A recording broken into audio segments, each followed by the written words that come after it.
Hi, this is Rabbi Sandra, and welcome to Minutes of Torah. On this Shabbat, we enter into the last book of the Torah. We begin the book of Devarim, also known as the book of Deuteronomy. In Hebrew, Devarim means words, and this book consists almost entirely of the final words of Moses. It is his farewell address to the Israelites.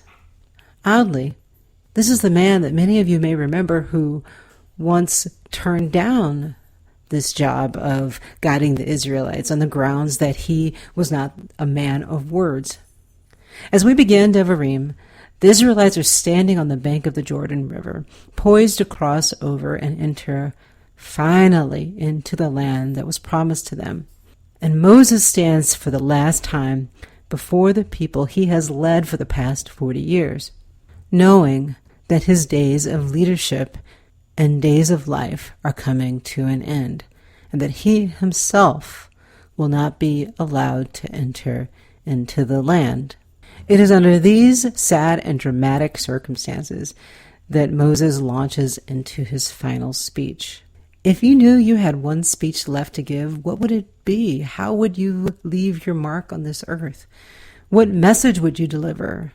I imagine you would also remember the fun times and the sad times together. You might even lament a little. Which brings me to this upcoming holiday of Tisha B'Av. Tisha B'Av means the 9th day of the Jewish month of Av, and it starts tomorrow evening. And Tisha B'Av is regarded as the saddest day in the Jewish calendar. This day commemorates some major tragedies of the Jewish people, including the destruction of the first and second temples. This is also a day where we remember massacres, expulsions, and pogroms. Tisha B'Av is a day that many believe is a day destined for tragedy, and on this day we mourn, and we read from the book of Lamentations, and we lament.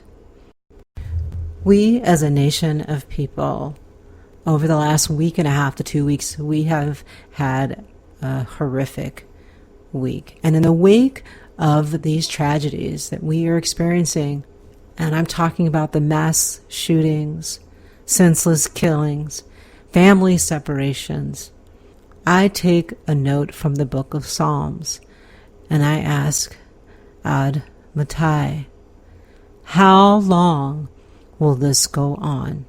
The psalm continues with, how long will you feed your people tears as their daily bread, making them drink great measures of tears? As I said earlier, we read from the book of Lamentations on this holiday. At the end of the book of Lamentations, it asks God, why have you forsaken us? And then pleads for us to be restored, for God to take us back and renew our days of old. So please take this time, this Shabbat, this holiday of Tisha B'Av, to sit with where we are as a people, where we are as a nation, so that we can do better. We have to do better. And then maybe we too can be restored to the days of old. Shabbat Shalom.